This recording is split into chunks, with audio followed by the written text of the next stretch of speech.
मित्रांनो, तुम्हाला हे जाणून घेऊन आनंद होईल की महाराष्ट्रात 10 नवीन नर्सिंग कॉलेजेस सुरू होणार आहेत.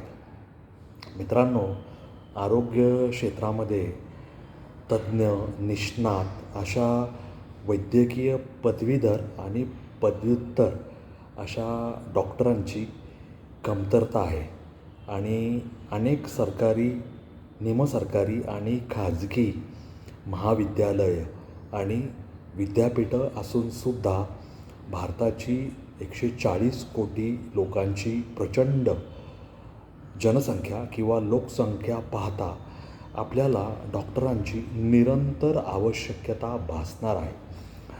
आणि डॉक्टरांची जशी जशी आवश्यकता भासणार आहे तेवढी रुग्णालयं निर्माण करावी लागणार आहेत आणि डॉक्टरांना तेवढ्याच तज्ज्ञ, कुशल आणि निष्णात अशा पुरुष आणि महिला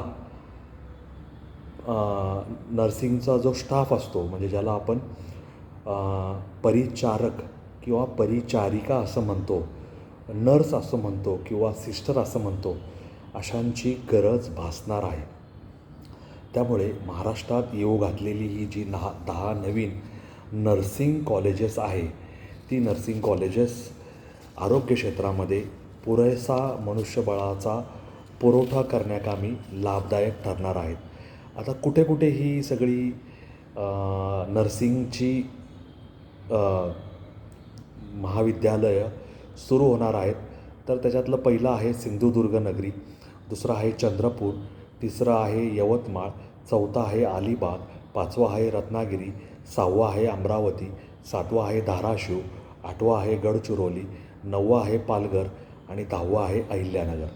आता ह्या 10 ठिकाणी नर्सिंग कॉलेजेस सुरू व्हायला मान्यता प्रदान करण्यात आलेली आहे. मित्रांनो, आपल्याला माहिती असेल की हा जो GNM नावाचा कोर्स असतो, ते संक्षिप्त रूप आहे आणि त्याचं पूर्ण रूप जनरल नर्सिंग आणि मिडविफ्री असं त्याचं पूर्ण रूप आहे. नर्सिंग म्हणजे काय तर रुग्णसेवा आणि मिडविफ्री म्हणजे काय तर प्रसूतीविद्या. तर ह्या क्षेत्रामध्ये मुळातच पूर्वीपासून मनुष्यबळाचा तुटवडा असल्यामुळे आपल्याला नर्स म्हणजे महिला सिस्टर, महिला नर्स आणि पुरुष ज्याला आपण परिचारक म्हणतो, यांची कमतरता आपल्याला निरंतर भासत होती. त्यामुळे 10 नवीन नर्सिंग कॉलेज सुरू होत असताना जी अस्तित्वातील 8 नर्सिंग अँड मिडवायफरी कॉलेजेस आहे, त्या ज्यांना GNM महाविद्यालय असं म्हणतात, नर्सिंग अँड मिडविफ्री, ती कॉलेजं ही पदवी कॉलेज म्हणजे जिथून नर्सिंगची पदवी प्राप्त होईल, ह्या कॉलेजांमध्ये त्याचं रूपांतरण केलं जाणार आहे. आणि त्यांची जी दरवर्षीची जी क्षमता आहे नवीन येणाऱ्या विद्यार्थ्यांना प्रवेश देण्याची, ती 50वरून थेट 100 करण्यात आलेली आहे. आता हे का करतो आहे आपण तर नर्सिंग सेवेचा किंवा रुग्णसेवा ही जे कुशल असं मनुष्यबळ या क्षेत्रात आहोत, तर त्यांना अधिकृत असं शिक्षण देणारे महाविद्यालय, कॉलेज ह्यांची कमतरता होती आणि त्यामुळे या क्षेत्रामध्ये प्रवेश घेऊ इच्छिणाऱ्या मुलांना आणि मुलींना कॉलेजामध्ये हे शिक्षण घेण्याची संधी उपलब्ध होत नव्हती. कारण जर मेरिट हाय गेलं तर अनेक मुलामुलींना त्यांना जर कमी मार्क असतील तर प्रवेश मिळायचा नाही. त्यामुळे ह्या वैद्यकीय शिक्षण सेवेचा किंवा आरोग्य सेवेमध्ये जे कुशल मनुष्यबळ हवं, त्यांचा विस्तार करायची बाब अनेक वर्ष प्रलंबित होती आणि त्यामुळे यावेळेस आपल्या राज्य शासनाने त्या 10 नवीन नर्सिंग कॉलेजेसना मान्यता प्रदान केली असून ती कार्यान्वित होण्याची प्रक्रिया आता सुरू झालेली आहे. आणि मी सांगितलं की आता 8 जनरल नर्सिंग आणि मिडविफ्री ही कॉलेजेस आता पदवी शिक्षणामध्ये बदलणार आहेत, म्हणजे BSc नर्सिंग. तसंच या 10 नवीन कॉलेजेसमधूनसुद्धा पुरुष आणि महिला परिचारक आणि परिचारिका यांना BSc नर्सिंग ही पदवी प्राप्त होणार आहेत आणि ते आरोग्य विभागामध्ये आपली सेवा द्यायला दाखल होणार आहेत येत्या काही वर्षात. त्यामुळे आरोग्य क्षेत्रात हव्या असलेल्या कुशल मनुष्यबळाची, तज्ज्ञ मनुष्यबळाची कमतरता येत्या काही वर्षात या नवीन 10 नर्सिंग कॉलेजेसमुळे भरून निघेल असं म्हणायला काही हरकत नाही. नर्सिंग म्हणजे परिचारक किंवा परिचारिका, आरोग्य सेविका, आरोग्यसेवक हे पॅरामेडिकल म्हणून त्यांची गणना केली जाते.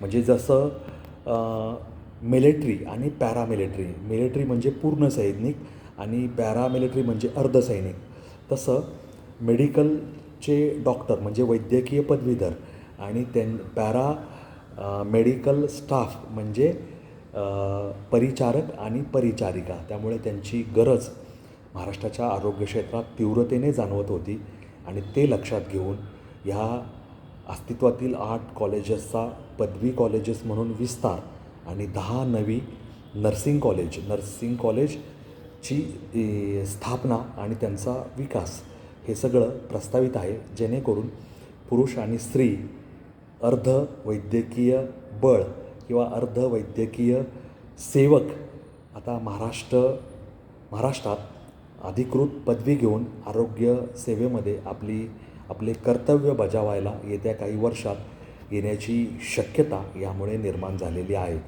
तेव्हा 10 नवीन नर्सिंग कॉलेजेस म्हणजे नर्सिंग म्हणजे रुग्णसेवा आणि मिडविफ्री म्हणजे प्रसूतीविद्या, तर 10 नवीन नर्सिंग कॉलेजेस महाराष्ट्रात सुरू होत आहे.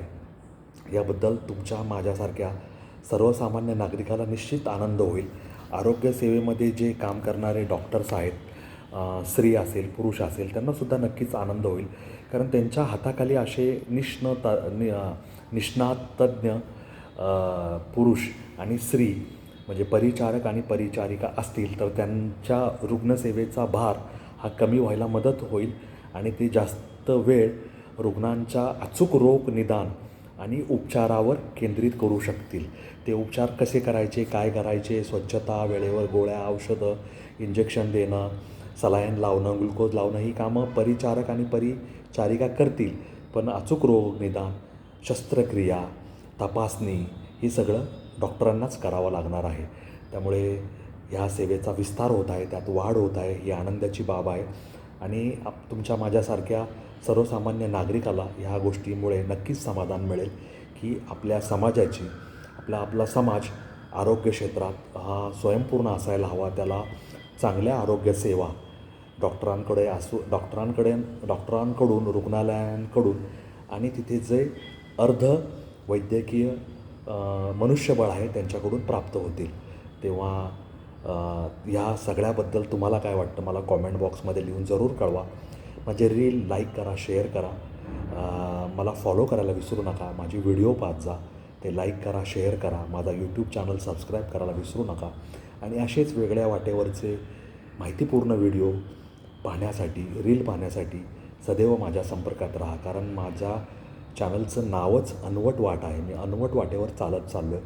माझ्याशी जोडलेले राहा एवढीच माझी तुम्हाला विनंती आहे. या नोटवर तुम्हा सगळ्यांची रजा घेतो. धन्यवाद. जय हिंद, जय महाराष्ट्र, वंदे मातरम, जय श्रीराम, जय जगन्नाथ, जय सनातन. धन्यवाद.